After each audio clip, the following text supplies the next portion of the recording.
ஒரு ரெசிபி யூஸ்வலா எல்லாருமே பண்றது தான். பட் அதுல சின்ன சின்ன சேஞ்சஸ் பண்ணா அது அவங்களோட ஓன் ரெசிபி ஆகும்.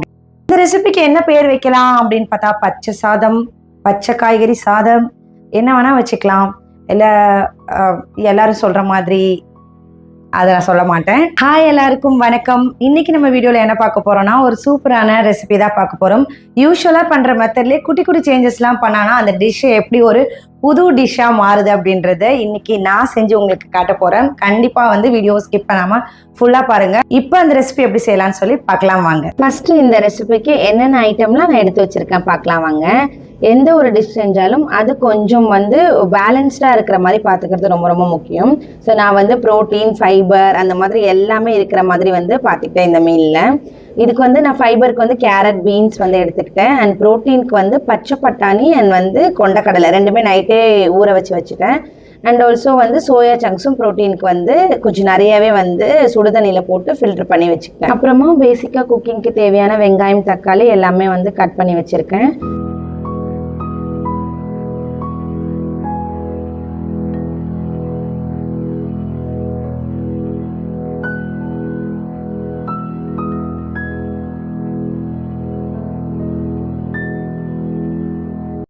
ஒரு குக்கரில் 2 டேபிள் ஸ்பூன் நெய் சேர்த்துக்கிறேன். அதில் 2 கிராம்பு, 2 பிரியாணி இலை, ஒரு 2-3 கடல் பாசி, அதுக்கப்புறமா ஒரு 4-5 துண்டு பட்டை அதெல்லாமே சேர்த்துட்டு, அதுக்கப்புறம் ஒரு பெரிய சைஸ் ஆனியனை நல்லா நீல வாக்கில் கட் பண்ணி வச்சுருந்தேன். அதையும் சேர்த்து கொஞ்சம் நல்லா வதக்கிக்கலாம். இந்த ஒரு டிஷ் மட்டும் நான் எத்தனை தடவை பண்ணாலும் டேஸ்ட் மாறாமல் அதே டேஸ்ட் எப்பயுமே வரும் அப்படின்னா நீங்கள் எந்த டிஷ் சொல்லுவீங்கன்னு சொல்லிட்டு மறக்காமல் கமெண்ட் பண்ணுங்கள்.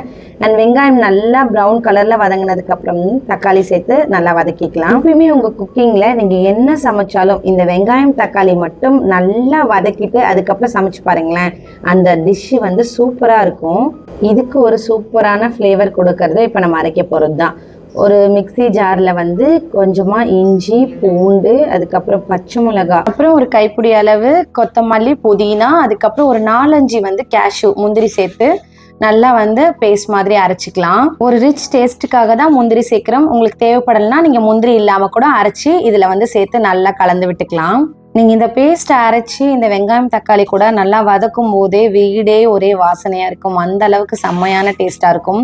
நம்ம இதில் எந்த மசாலா பவுடரும் ஆட் பண்ண போகிறதில்ல. பொதுவாக நம்ம என்ன பண்ணுவோம், மசாலாஸ்லாம் ஆட் பண்ணுவோம்ல. ஸோ அதுக்கு பதிலாக தான் இந்த பச்சை மிளகா, இஞ்சி, பூண்டு, அதுக்கப்புறம் இந்த கொத்தமல்லி, புதினா இதெல்லாம் போட்டு நம்ம வதக்குறோம். நான் ஒரு கிளாஸ் ரைஸ்க்கு பார்த்தீங்கன்னா ஒரு 5 பச்சை மிளகா சேர்த்துருக்கேன். காரத்துக்கு நம்ம வேறு எதுவும் மசாலாஸ் ஆட் பண்ண போகிறதில்ல, அதனால தான் 5 சேர்த்துருக்கேன். நீங்கள் வேணால் அதிகமாக இருக்குன்னு நினைச்சீங்கன்னா இதுல கம்மி பண்ணி சேர்த்துக்கோங்க. நம்ம அரைச்ச இந்த பேஸ்ட் நல்லா வதங்கி பச்சை வாசனை போனதுக்கு அப்புறமா நம்ம ஆல்ரெடி ஊற வச்சிருக்கோம் இல்லைங்களா, பச்சை பட்டாணி, சுண்டல், இதை இது கூட சேர்த்து நல்லா வதக்கிக்கலாம். அப்புறம் அரைக்கும் போது நான் கடைசியாக தயிர் சேர்க்க மறந்துட்டேன். அதுக்கப்புறமா நீங்கள் கொஞ்சமாக தயிர் சேர்த்துக்கோங்க. அந்த புதினா கொத்தமல்லி பேஸ்ட்டில் தயிர் சேர்த்து அரைச்சிக்கோங்க. தயிர் சேர்த்து ஆட் பண்ணிவிட்டு அதுக்கப்புறமா நீங்கள் பட்டாணி, அதுக்கப்புறம் வெஜிடபிள்ஸ் எல்லாமே ஒன்று ஒன்றா சேர்த்து வதக்கிக்கோங்க. ஒரு கிளாஸ் ரைஸ்க்கு நான் எவ்வளோ வெஜிடபிள்ஸ் சேர்க்குறேன் பாருங்களா. ஏன்னா எனக்கு ரைஸை விட அதிகமாக வெஜிடபிள்ஸ் தான் இருக்கணும். அப்போ தான் எனக்கு சாப்பிட்ட ஒரு ஃபீலே இருக்கும். ஸோ அதனால இந்த பட்டாணி, இந்த வெஜிடபிள்ஸ்லாம் சாப்பிடும்போது நமக்கு ரைஸ் அவ்வளோ உள்ளே இறங்காது. ஏன்னா அதிலே நமக்கு ஃபில் ஆகிடும். ஸோ எப்போல்லாம் நீங்கள் இந்த மாதிரி 1 பார்ட் மாதிரி பிளான் பண்ணுறீங்களோ அந்த மாதிரி டைமில் இந்த மாதிரி நிறைய வெஜ்ஜிஸ் சேர்த்துக்கோங்க. அப்படி இல்லை நீங்கள் புலாவ் மாதிரி பண்ணுறீங்கன்னா இந்த மாதிரி நிறைய வெஜ்ஜிஸ் போட்டு இல்லை பன்னீர் போட்டு திக்காக ஒரு கிரேவி மாதிரி பண்ணிக்கிட்டிங்கன்னா உங்களுக்கு சாப்பிட்றதுக்கு சூப்பராக இருக்கும் டேஸ்ட்டு. வெஜிடபிள்ஸ் எல்லாம் ஒரு 50% வதங்கினா போதும். அதுக்கப்புறமா நம்ம எடுத்து வச்சிருக்க சோயா சங்க்ஸை உள்ளே சேர்த்து இந்த க்ரீன் பேஸ்ட் அதுக்குள்ளே எல்லாத்துலேயும் கோட் ஆகுற மாதிரி நல்லா எல்லா சைடும் வதக்கி விட்டுக்கலாம். இப்போ நான் 1 கிளாஸ் பாஸ்மதி ரைஸ்க்கு 2 கிளாஸ் தண்ணி எடுத்துக்கிறேன். ஏன்னா வெஜிடபிள்ஸ்லாம் இருக்கிறதால நான் 2 கிளாஸ் ஆட் பண்ணிக்கிறேன். இதே மெத்தட் நீங்க பண்ணிட்டு தண்ணி கொஞ்சம் கம்மியா ஊற்றி கொதிக்க வச்சுட்டு அதுக்கப்புறம் தேங்காய் பால் திக்கா எடுத்து அதையும் ஆட் பண்ணி கொஞ்சமா கொதிக்க வச்சு கொத்தமல்லி போட்டு இறக்குனீங்கன்னா சூப்பரான உங்களுக்கு வெஜிடபிள்ஸ் ஸ்டூ மாதிரியும் நீங்க சர்வ் பண்ணிக்கலாம். தண்ணி சேர்த்து நல்லா கொதிச்சதுக்கு அப்புறமா எல்லாத்தையும் நல்லா மிக்ஸ் பண்ணி விட்டுட்டு உப்பு செக் பண்ணிக்கோங்க. உப்பு இந்த ஸ்டேஜ்ல கம்மியா இருந்ததுன்னா உப்பு சேர்த்து அதுக்கப்புறமா நம்ம எடுத்து வச்சிருக்கிற பாஸ்மதி ரைஸையும் உள்ள சேர்த்து நல்லா மிக்ஸ் பண்ணி கொடுத்துக்கலாம்.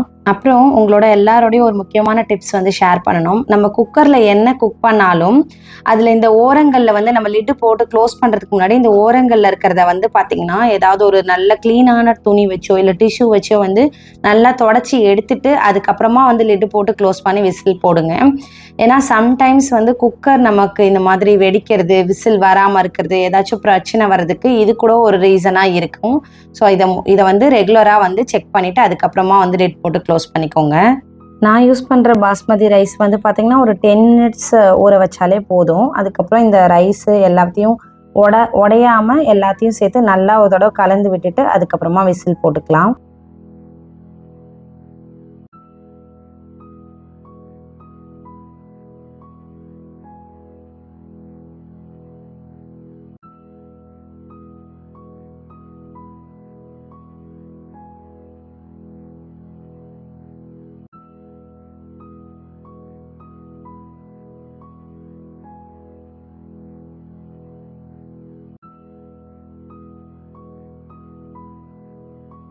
ஸ்லோ ஃப்ளேமில் வச்சு ஒரே ஒரு விசில் மட்டும் வர வச்சு எடுத்துக்கிறேன். விசில் நல்லா அடங்கினதுக்கப்புறமா இப்போ வந்து நம்ம ஓப்பன் பண்ணிக்கலாம்.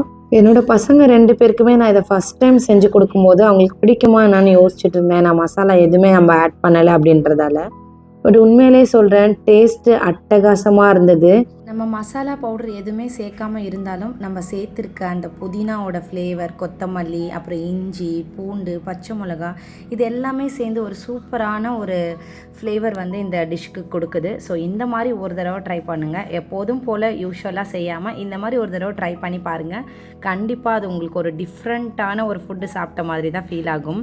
அண்ட் மீல் மேக்கர்லாம் எனக்கு என்னமோ வந்து சிக்கன் பிரியாணிக்கே வந்து சிக்கனுக்கே டஃப் கொடுத்த மாதிரி தான் இருந்துச்சு. அந்தளவுக்கு நல்லா டேஸ்ட்டாக இருந்தது. அண்ட் வெஜ்ஜிஸே நான் கொஞ்சம் ஹெவியாக சேர்த்துருக்கிறதால வந்து பார்த்திங்கன்னா சைட் டிஷ்க்குன்னு எதுவும் தனியாக ப்ரிப்பேர் பண்ணலை. நான் வந்து ஆனியன் ரைத்தா வச்சுக்கிட்டேன். எனக்கு வந்து இந்த ஆனியன் ரைத்தாவை விட பார்த்திங்கன்னா வெங்காயம் நல்லா பொடி பொடியாக இல்லை நீள நீளமாக கட் பண்ணிவிட்டு நல்லா கையால் உப்பு போட்டு க்ரஷ் பண்ணிவிட்டு அதை வந்து நீங்கள் சர்வ் பண்ணி பாருங்களேன். டேஸ்ட் சும்மா அட்டகாசமாக இருக்கும். இது வந்து வெஜிடபிள் பிரியாணிக்குன்னு இல்லை, நீங்கள் பிளெயின் பிரியாணிக்கு அதுக்கப்புறம் வந்து சிக்கன் பிரியாணிக்கு அந்த மாதிரி வச்சு சாப்பிட்டு பாருங்களேன். சூப்பராக இருக்கும். சைட் டிஷ் எதுவுமே தேவை கிடையாது, அவ்வளோ நல்லாயிருக்கும்.